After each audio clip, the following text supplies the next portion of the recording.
Paris, rive gauche, place Saint-Germain-des-Prés. À l'intérieur de cette tente, un photographe. Son travail a été exposé à Venise, Milan, Mexico, Helsinki, Rome, Lausanne, Francfort, Sao Paulo. Mais il est surtout connu pour ses campagnes de communication musclées. Il est né en 1942 et exerce la provocation depuis 50 ans. Oliviero Toscani. Moi, je m'en fous du consensus. Oui, s'ils aiment bien, s'ils n'aiment pas, je peux faire. Je m'en fous du consensus. Si on court après le consensus, on produit de la médiocrité. Toscani, c'est Benetton, les années 90, quand le vêtement s'efface derrière le message politique. Sida, racisme, guerre, religion, peine de mort, anorexie. On adhère ou on est choqué. Mais Toscani a également lancé le magazine Colors et fondé La Fabrica, un centre international dédié à l'art, à la recherche et à la communication. Il a érigé la photo de mode en œuvre d'art. Je pense qu'aujourd'hui, la provocation a vraiment un sens parce que j'étais très surpris de voir que les images d'Olivero, les mêmes images qu'Olivero a faites il y a 30 ans pour la fameuse marque Benetton que tout le monde connaît, choquent presque plus aujourd'hui qu'il y a 30 ans. Vous êtes français, les deux? Oui, enfin oui. Il y a de belles têtes en France, hein? Aujourd'hui, Toscani vous marie. Une opération conçue avec la galerie Yellow Corner sur une idée de l'artiste.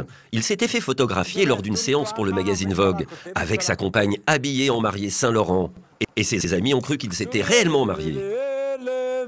Maintenant, tu pars à la maison, tu dis « Maman, je suis marié ». Pour Toscani, seule l'image atteste de la force de la réalité.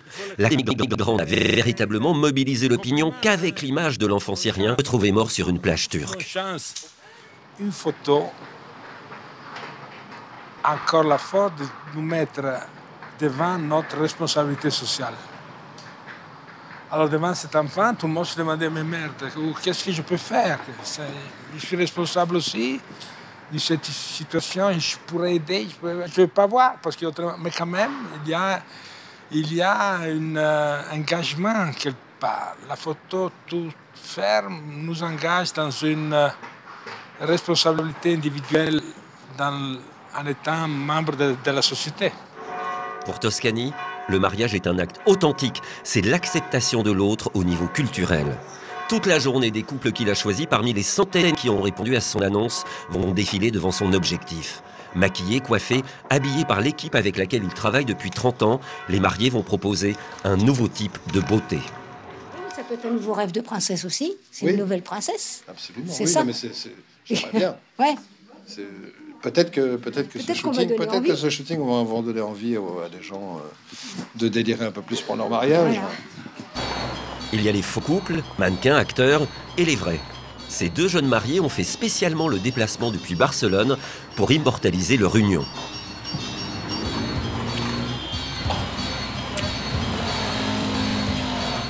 En couple également, Joël et Géraldine Retailleau.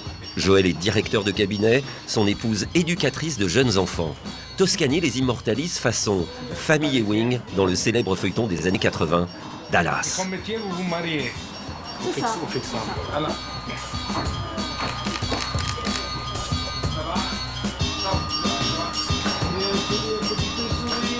Troisième mariage, un mariage civil, un mariage religieux et un mariage avec le photographe. Voilà. Toscani a le sens de la mise en scène. Toutes ses photographies sont pensées bien avant qu'il n'appuie sur le déclencheur.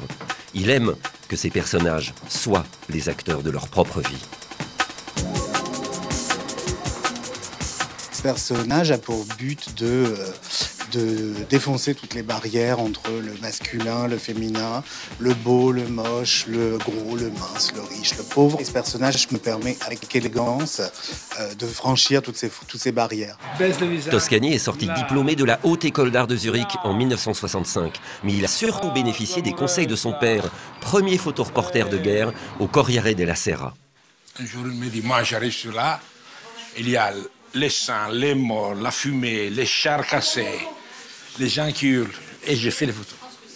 Oliviero, c'est facile, il y a tout fait. Il y a des mises en scène incroyables, faites par la réalité. Mais photographier une fille avec une chemise blanche sur un fond blanc et la fille même pas super, c'est dur. Une des particularités du style Toscani, c'est l'utilisation des fonds gris ou blancs pour que rien ne puisse altérer la compréhension du message qu'il veut faire passer. C'est difficile, gérer un fond blanc, très difficile. C'est comme écrivain, vous mettez devant un fond blanc, une feuille blanche et vous devez commencer à écrire. Et le fond blanc, c'est la même chose. J'arrive le matin, là, au studio, je regarde mon fond blanc, je dis... Et aujourd'hui, qu'est-ce que je vais écrire là? Moi, je m'en fous des fonds. Ce ne sont pas les fonds qui m'intéressent. Alors, on enlève. Il faut enlever, il faut enlever, il faut enlever, il faut enlever. Jusqu'à quand c'est si simple que tout le monde peut dire « Moi aussi, j'aurais pu le faire. » Mais c'est moi qui l'ai fait. Oliviero Toscani, c'est le rire. Un rire qui aujourd'hui fait cruellement défaut au monde du luxe, de la mode et de l'art.